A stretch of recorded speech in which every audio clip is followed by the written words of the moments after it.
మేము ఎన్ని అవస్థలు పడ్డామో చూశారు. అయినా కూడా ఈ రాష్ట్రాన్ని మళ్ళీ పునర్నిర్మాణం చేస్తామని ఆ రోజు నేను, పవన్ కళ్యాణ్ గారు, బీజేపీ నాయకత్వం కంకణం కట్టుకొని మీ దగ్గరికి వచ్చాం. ఆ రోజే చెప్పాను, రాష్ట్రంలో అందరి సంక్షేమం, అన్ని ప్రాంతాల అభివృద్ధి, అన్నింటా సుపరిపాలన అందిస్తామని ఎన్నికల్లో చెప్పాను. దానికి కట్టుబడి పనిచేస్తున్నాం.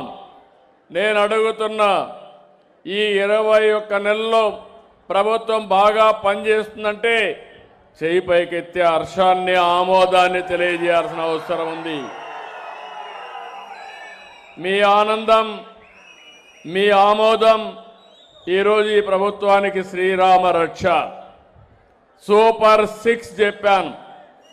అర్హులైన ప్రతి ఒక్క కుటుంబానికి సంక్షేమం ఇస్తామని చెప్పి సంక్షేమం ఇచ్చిన ఘనత ఈ ఎన్డీఏ ప్రభుత్వానిదని చెప్పి కూడా నేను మీకు తెలియజేస్తున్నా. నేను 4వసారి ముఖ్యమంత్రి. ఎంత లోతుకు పోతే అన్ని గోతులున్నాయి. నాకే దిక్కు తెలియడం లేదు.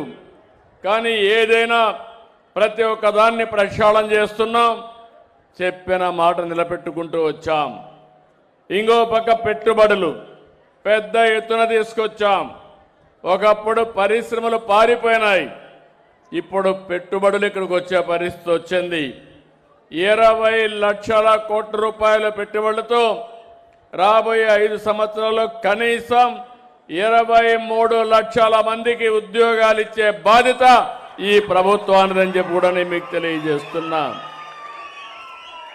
ఎన్నికల్లో చెప్పిన పనులు కానీ అదే మరి చెప్పని పనులు కూడా చేస్తూ మనం ముందుకు పోతున్నాం. ప్రజాప్రభుత్వం అందిస్తున్న సంక్షేమానికి తిరుగు లేదు, అభివృద్ధిలో ఎదురు లేదు. దీనితో పాటు ఒక సుపరిపాలన ఇవ్వాలనే ఆలోచనతో, ఒక లక్ష్యంతో, ఒక సంకల్పంతో ముందుకు పోతున్నాం. చాలా వ్యవస్థలు ఎక్కడికక్కడ విధ్వంసం అయిపోయినాయి.